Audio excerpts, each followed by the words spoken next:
I typed "do military spouses" into Google, and y'all, the questions, insane. So I'm gonna answer them unfiltered as always.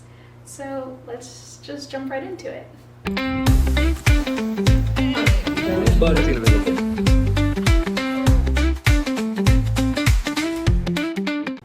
Hi, I'm Leanne, a military wife, and hopefully by the end of this, a PCS survivor / expert. So I'm giving you the real answers, no sugarcoating here. It is not in my nature. So let's just jump right into it. Now, the first question was, do military spouses get paid? And the answer is no. Some benefits, yes. A paycheck, no. We do not get paid just for existing, ladies, though I would love to get paid just for existing. Even though I'd like to think of myself as basically a CEO of emotional support, that does not entitle me to a paycheck for my husband's service. So no, spouses do not get a paycheck. Number 2, do military spouses get free housing? And the answer is sort of.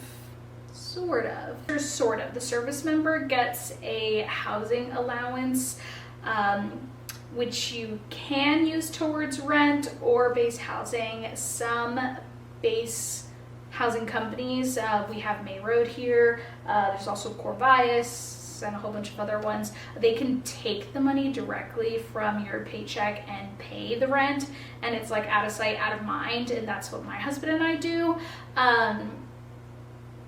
But you can also just take the money, pay your rent, and what's left over is left over. Number 3, why do military spouses cheat? And this one had me dying, cackling, because I was like, oh, we're going there, huh? Okay, cool, no problem, we'll just jump right into it. But we have to be honest, people will cheat whether you're in the military or not. Cheating has nothing to do with the service and everything to do with the human being behind the cheating. And I will stand on that hill. It's a character flaw if you were going to go and be in the field on deployment, this, that, and the other, and feel like, oh yeah, this is the time for me to cheat on my spouse. I'll never get caught. Okay.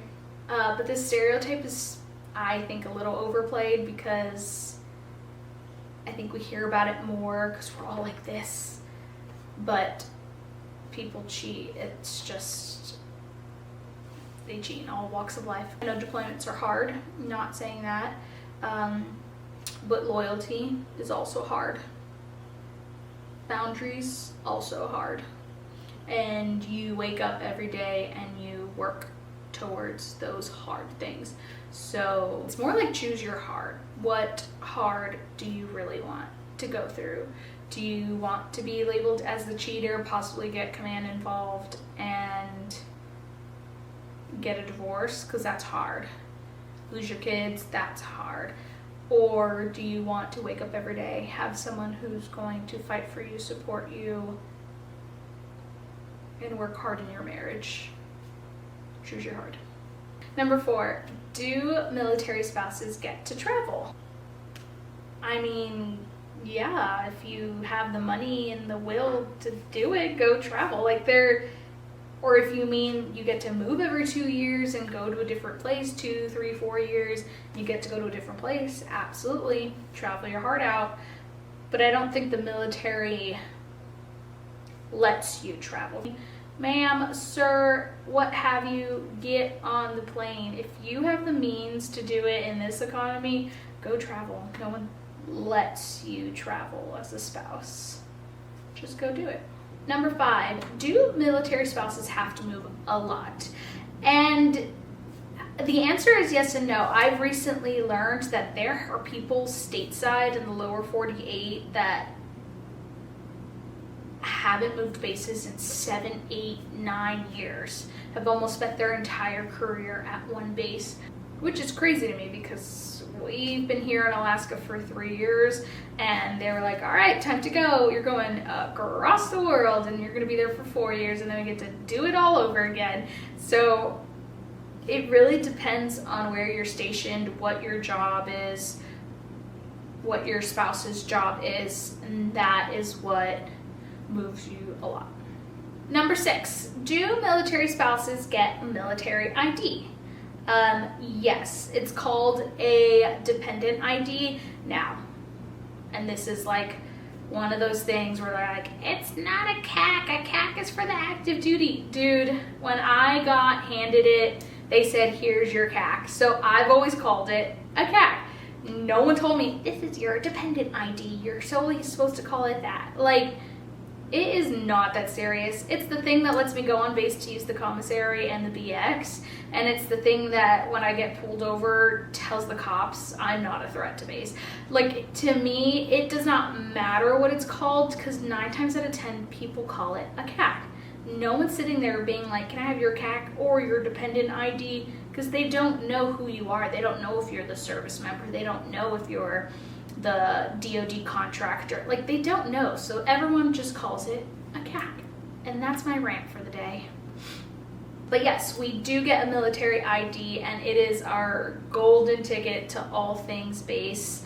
Access, commissary, the BX, the pharmacy. Like, you don't use it unless you're coming on to base or you're using something on base. Most of the time it kind of just hangs out in my wallet, like my license. Number 7, are military spouses considered dependents? Yes, that's the official term. And I may be a whole grown woman with responsibilities and a job, but the military says I'm a dependent. But yes, military spouses are considered dependents to the military service member. And the bonus one, and the one that made me laugh so hard, was, do military spouses wear uniforms too? And I can't believe how many people Googled this question. It was crazy. The only uniform we're out here wearing is emotional armor to get us through this life. So if you've ever Googled these, or you rolled your eyes at any of the answers, you are not alone. Let me know in the comment what you've heard about military life and military spouses, and maybe I'll do a part 2. If you're new here, follow me for more glam meets chaos content from your friendly neighborhood milspouse. As always, love you. Bye.